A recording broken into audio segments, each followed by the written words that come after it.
Trusting yourself can be something so difficult to really master, especially if you are a fearful avoidant or anxiously attached individual. And part of this is because a lot of your conditioning has taught you to outsource decision making, trust to other people, as comes with the territory of any type of chronic people pleasing. The more we people please, the more we think we have to be who other people expect from us. And the further we get away from our own intuition and inner truth. And so, in today's video, we are going to do a deep dive into how to actually repair broken self trust so that we can feel that deep sense of self connectedness and inner confidence in our decision making and in our boundaries once again.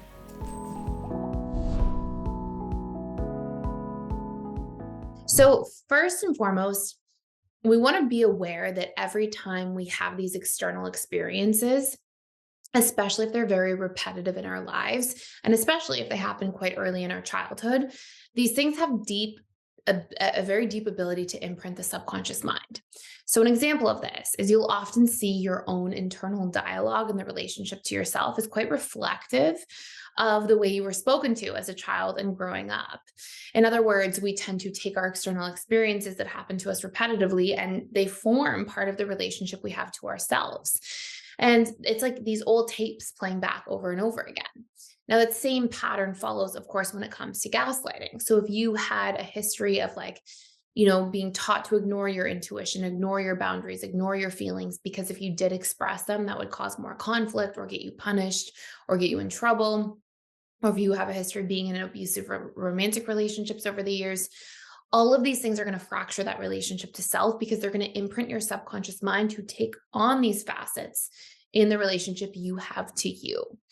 And so regaining touch with your intuition really means, and this is point number one, to learn about your feelings, needs, and boundaries, and to learn to trust these things again and learn to listen to these aspects of self again through a lot of introspection.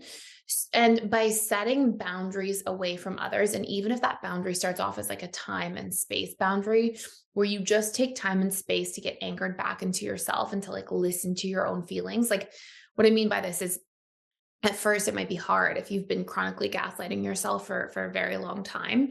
You might actually need physical space and time away from people to be able to hear yourself again, because and it won't be this quick overnight thing. It will happen with a lot of like checking in with yourself, asking yourself what you're feeling, asking yourself what you need, doing work on needs. I mean, we've got all these courses set up in PDS for to cater to these things, right? So we've got the emotional mastery course, we've got the needs course, the boundaries course, and there's a lot of guidance in there if you need it. You can check them all out for free for 7 days using the link below, but there's a lot of guidance if you need it that asks you all these questions so you can learn to recognize your needs, learn to figure out what your boundaries are, do an audit of boundaries. And by doing this work and even just checking in with yourself, like as a whole, very regularly, you'll start to be like, okay, when I'm away from people, I'm starting to figure out what I feel, what I need, what my boundaries need to be so that I can feel protected and safe. And the more you set these, the more you're able to get back in touch with yourself and hear yourself again. Point number two, when you are around other people, those who struggle with chronic gaslighting in the relationship to themselves, they tend to overvalue or overvalidate the opinions of other people and undervalue their own perspective. And part of the reason they do this is they've been taught to do this. And it's because, if you were a child, let's say this was a lot of gaslighting in your home, for example, if you were a child and your parent was the authority or parents were the authority or whoever that was, if it was an influential mentor or teacher or somebody in your life, when they were the authority, when you're a little child and you have to rely on them, it fosters this element of dependency. And then when you're taught by that same person directly or indirectly to not trust yourself, to not listen to yourself, you in your little survival mind at the time as a child and not knowing any better, right, which is not your fault, you learn, okay, well, to survive, to be okay, to navigate my environment, if I listen to this person more than myself, and if I don't really pay attention to my own boundaries, I don't cause extra conflict. I don't have these pain points or problems. I don't get into trouble. I don't get punished or shamed or criticized. So by ignoring myself and listening to the authority, I stay safe and my life is easier and better. And this will lead to a lifetime, unless this is reconditioned, a lifetime of listening to other people and taking other people's opinions as more valuable than your own. And it's not that we should devalue others' opinions. It's that if we have somebody else's opinion up here, we should value our opinion equally. We meet. It's not subtraction, right? It's not you being like, oh, I should undervalue their opinion. It's you can listen to them, you can hear them, but you have to actually consider it next to what you're feeling and what you're needing. And so learning, and a big part of how we actually learn, like the practical steps to this, is to dump out all of your limiting beliefs you have about what it means to listen to yourself. Sometimes people will say, and I've heard many examples of and variations of this over the years, but it's like, if I learn my boundaries again, I'll be punished. If I state my needs to other people, I'll just be rejected or dismissed. If I speak up for myself, then I will get into conflict and I'll feel unsafe.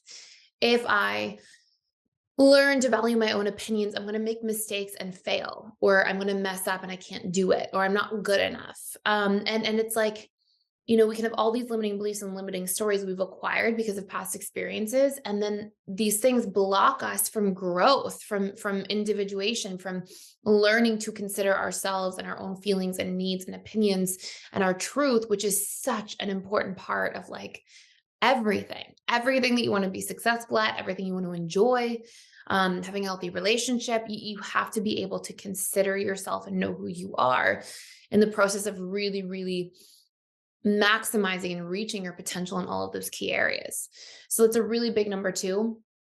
And again, like when you're constantly overvaluing other people's opinions and undervaluing your own, you're silencing yourself all the time, right? It's on autopilot, it's accidental, but there is this process that's happening where like your voice, your opinions, your needs, your ideals, what you want for your life, your future, they're getting drowned out in the mix.